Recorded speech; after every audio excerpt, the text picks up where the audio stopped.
Hey, yo, what up, y'all? Tight shirt, Ted Warfield. Hope you're having a good day so far. If this is your first time here, yo, a fat welcome to you. And if you're part of the fam, you're part of the squad, you came back, I'm here with open arms for you. I'm so happy to see your face. Make sure you drop a hashtag fam down below so that I know you back. Welcome back. Now, I got to let y'all know real quick, my kids is here, so y'all might hear them in the background. Might hear the dog going off in the background. I am sorry in advance. So what are we going to talk about today? Today, we're doing a long-term discussion about the Sony A7S III. I've been using this basically since it came out. I named her Chelsea, so I will be referring to her as Chelsea in this video, okay? But I've been using her professionally for YouTube, for client work, for passion projects, all type of stuff. So I feel like I got a pretty good grasp on what this camera offers and what this camera does not offer. Yeah, it's $3,500. It's expensive. The long and short of it, it is my favorite mirrorless camera I've ever used. Now, I haven't used the Sony A1. I'm sure my opinion will change, but for now, the A7S III, or Chelsea as I should say, is my favorite camera that I've ever owned, but it's not perfect. So let's go ahead and get into the meat and potatoes. We're gonna start with the cons first because, you know, I want to get the bad stuff out the way. Let's go ahead and end on a positive note. Now, before we get into this, right, I feel like it's only fair to say this. This is a small, mirrorless, video-centric, video-centered, I should say, camera aimed at prosumers and the casual professional and the working professional too. With that being said, if we were to get the things that we wanted from the FX6, like SDI, full-size XLR, etc., we would have been looking at a much bigger camera body. So I feel like it's not fair to say, oh, the A7S III doesn't have XLR or whatever, because we want the small form factor. If you want something that big with those type of features, guess what? Go grab your FX6. The things I'm going to talk about as far as cons go, those are things that, in my opinion, are software or design related, knowing that we have the same body basically from every other Sony camera. So I'm not going to nitpick on those things. The things that I don't like have been things that I've come across in either my use case or things that I've also seen in other people's videos enough times to know that, yo, this needs to be changed. So without further ado, let's just get into it. The first thing, 12 megapixels. I'm going to skip over that because in my opinion, it's not a con. You have to make the decision on if 12 megapixels is right for you. I haven't found it to be limiting. I understand how it can be limited for most people. And you know, the big thing is you just don't have a lot of room to crop in and post. We'll talk more about that in a second. But these are my biggest pain points, right? I got to read off of this. I do wish the rear articulating screen right here was brighter in direct sunlight. And I only say that because there has been times where I've been outside, didn't have my Ninja V with me, and I've been in direct sunlight, and it's been hard to see the freaking rear screen on the back of this. To add to that, there have been some complaints about people getting loose flippy screens. Now, mine isn't loose, but like my guy Peter Lindgren, me and him talked a few times about it. His was loose, and I have seen it a bunch of other times. So I do think the mechanism in here needs to be sturdier. I also would like to see this brighter. And my other big pain point with this touchscreen, yes, it's great that we got this new improved menu system and it flips out and we're able to touch it. But if I'm using my camera like this with the display facing towards me, I should be able to change my ISO or shutter speed or all of that stuff from the freaking screen. So for me to be doing this and I need to change something on the fly, that means I have to remember where the controls are in reverse format, and that doesn't work. Sony, I love y'all to death, but I'm gonna call a spade a spade. Y'all had enough engineering prowess to redesign the entire menu, put a decent touchscreen on here. How much more difficult would it have been to take a couple more engineers, a couple more man hours, and just implement touch? You get what I'm trying to say. Like, I should be able to change my ISO from the screen itself versus having to dig through a menu. So those are my three qualms with the screen right here.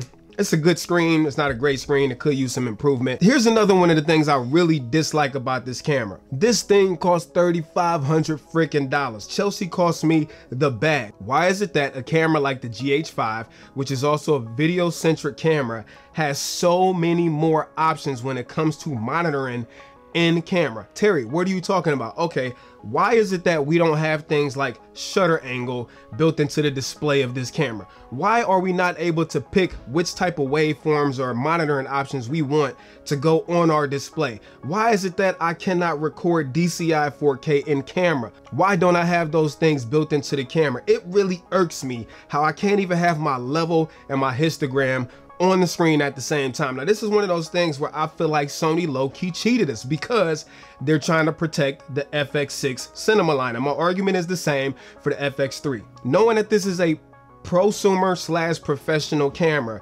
we should be able to get a lot of those software features in the A7S III. People that are interested in cinema are still gonna buy cinema cameras no matter what we have in our small mirrorless camera right here. So the fact that Sony didn't give us none of that really irks my nerves, and I really wish that they would have included things like anamorphic support, shutter angle, all of those things that we should have in a video-centric camera. Sony, hey, y'all low-key played us on that. Now, another thing I would like to see is a tally light on the front. Wouldn't have been a big deal to put one of those on there. I understand we can flip the screen around to turn on the little red box around the screen, but I want a tally light on the back, you understand? Now the next thing, I get it's not a huge deal, but I do wish Chelsea had a analog limiter built into it. There's some really funky stuff going on with Sony cameras and the digital limiter that they have in there. And I'm not gonna go into it. I'm gonna link a video from TLDR Filmmaking that will explain everything. But the long and short of it is I wish we had analog limiters built into this versus digital. Now the preamps in this camera are decent. Plus we know you can go 4-channel digital through the little multi-interface thing, but my biggest thing is I just want an analog limiter, okay? Now the next thing, I'm gonna be honest, this is another one of those software things that I feel like Sony really ripped us on. We should be able to turn off in-camera sharpening and also noise reduction.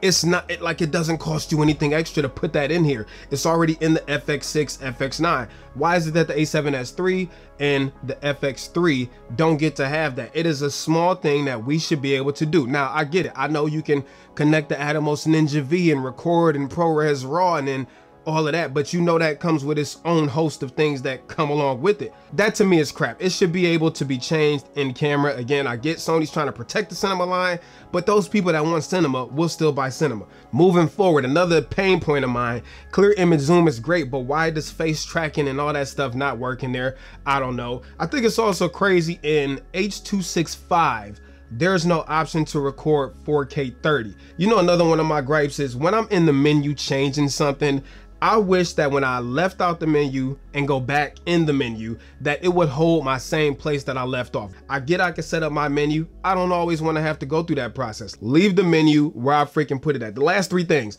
It's not the most comfy camera to hold over long periods of time. I mean, it's definitely an improvement over the A7 III, but if you got to hold this with a bigger lens for an hour or two, you're going to get some hand fatigue, some finger fatigue.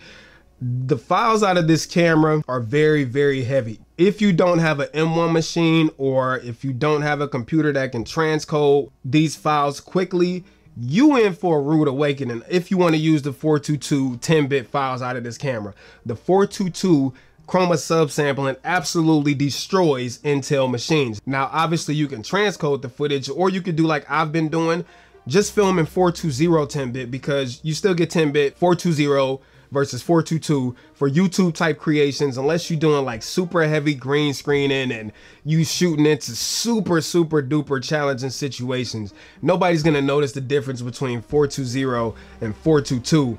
If you want to do 422 10-bit, just be mindful that you're gonna need some processor power to go with it. And my last gripe, and I'm probably forgetting some stuff, is just the fact that although there are memory cards out there that can support faster read-write speeds than what the A7S III puts out, you have to have a card that has a V designation, or you have to use Sony's proprietary CF Express Type A, which is hella expensive, to use all of the codecs and frame rates built into this camera. And I think that's weird, because I got people that use Canon cameras, and a lot of those Canons can record at higher bit rates than Chelsea can, yet I can only use those bit rates and stuff like that if I put a V card in here or CF Express Type A, and that to me is junk. But anyways, that is the end of my con rant. Let's move on to the positive stuff right after this. All right, I hope y'all enjoying this video so far. If you are, do me a favor, hit the like button. You don't understand how important that like button is. If you a hater, you dislike the video, make sure you hit that dislike button 2 times. And if you're not part of the squad, I'm gonna be honest, that would be a great time to join. Go ahead and hit that subscribe button and hit the notification bell so that you get notified when new videos go up. Let's move on to the positives about Chelsea, because there is a whole lot of them. So where do I begin? There's so much good to say about this camera. Let's start with image quality, codecs, and stuff like that. I think it's crazy that with this camera, although we can record externally over HDMI, which is dope, I might as well just throw that out there. We can record 16-bit ProRes out of this, even though it's actually 12-bit realized, but 12-bit is still huge. RAW out of this camera over HDMI, and you can record simultaneously to an SD card, which is just wild to me. But anyways, I think it's crazy that we can record up to 4K 120 frames per second, 422 10-bit in camera and intra codecs, long GOP codecs at compressed H.264 or even more compressed H.265 and 8-bit or 10-bit, all within the freaking camera without needing to plug up an external recorder, as long as the media card you have in there supports it. The image quality out of this camera and videos feels like a cheat code. It is literally that good. Also in photo mode, which a lot of people don't talk about, Chelsea is a fantastic photo camera. In fact, I love using it over my A7 III. The only thing is, if you need more resolution, 12 megapixels may not be enough for you. Now, 12 megapixels is plenty. The only thing is, if you need to like crop in and recomp and post, you don't have as much latitude to do it. But the dynamic range, the autofocus speed, you can still do 10 frames per second, blackout free mechanical shooting. There is a mechanical shutter, which is huge for that. Matter of fact, let me just let you hear it real quick. This is huge for photographers, because a lot of photographers who use off-camera flashes, you need mechanical. But just listen. Oh, ooh, oh yeah. Plus you have different type of JPEG compression in here. You have regular JPEG, you have that new high efficiency JPEG, you have compressed RAW, all that stuff. It's a fantastic photo camera as long as you can deal with 12 megapixels. Now let's talk about one of the big reasons why people grab this camera, and that is for the high ISO capabilities. The fact is that this thing can freaking see in the dark. And I'm gonna be honest, when I got Chelsea, of course, I was on the high ISO train. I wanted to shoot everything at ISO 204,800. And it's amazing that we can shoot that high and still have enough information to manipulate colors and all that stuff, which on the A7 III, we don't get that same type of latitude. However, you do need to be mindful that anything above 3200 ISO, you are gonna get some noise. You're gonna get a lot of noise, to be real with you. Now, we kind of have a dual gain, dual native ISO thing in this camera. Sony won't tell us it's real, but obviously it's there. And for example, if you use an S-Log 3, once you hit above 3200, you kind of want to skip over to 12,800, because that's when that second channel kicks in and the footage becomes way cleaner. So can it see in the dark? Yes. Have I actually had to use it in a practical scenario? Not many times, and honestly, I haven't really used for real anything over ISO 6400, which still has a ton of color information, a ton of detail, but it is noisy, so just be mindful of that. Now the next few things, obviously battery life is fantastic. This camera has never overheated on me, not one time, and I've used it outside in the heat. I've used it in studio. I shoot a lot of 4K 120 frames per second, never overheated on me. I get it, for some people it has, but for me it hasn't. I love the fact that we have full-size HDMI. I love the stabilization out the camera, which I know a lot of y'all don't really think Sony has the best stabilization, and I agree, but this active mode on here for me is more than enough, because I really like the way active stabilization comes out of this camera. I haven't noticed, at least in my use case, any warping or wobbling.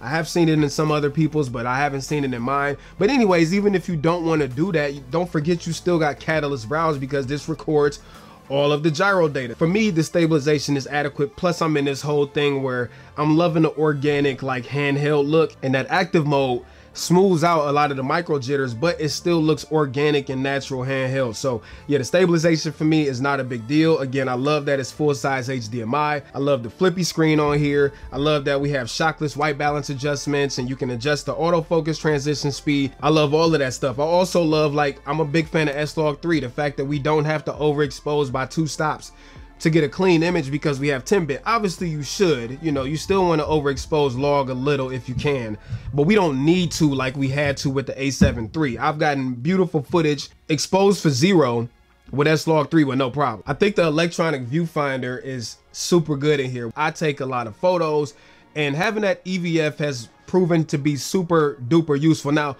also, in those situations where you're outside, the monitor right here isn't bright enough and you don't have an external monitor, being able to still look through the EVF to see a 9 million some odd dot display in here that refreshes at 120 times per second. Yo, this thing is like looking into another life. That's how good it is. And now that I have it, I won't go without it to a like FX3. Like, I can't do it. I also love how there's basically no rolling shutter, and I use Imaging Edge Mobile a lot, and this camera seems to function better than any other Sony camera I've used when it comes to like the reliability, the speed, the connection to Imaging Edge Mobile. I don't know what they did, but it seems a whole lot better to me. I love the 1080p out of this camera. It is so much cleaner than the 1080p out of the A7 III. I love how it has decent preamps, even though we talked about the audio thing. I think that's it for me. I don't really use slow and quick mode, but as a whole, like, I really think the A7S III, if you're a content creator, a solo filmmaker, this is the camera to get if you still want to do some photography. As long as you can deal with 12 megapixels, there's not a more complete camera, in my opinion, for $3,500. Like, there's competition out there, but none of them give you all of this in one package, even though it's not a perfect package. So obviously there will be an affiliate link in the description if you want to grab one of these, which I'm going to strongly recommend you do if you're into a camera like this. It's not perfect. I hope that Sony gives us some firmware updates to enable some of the stuff I talked about in this video, but likely not. It probably ain't going to happen. But overall, I love this camera. Super solid.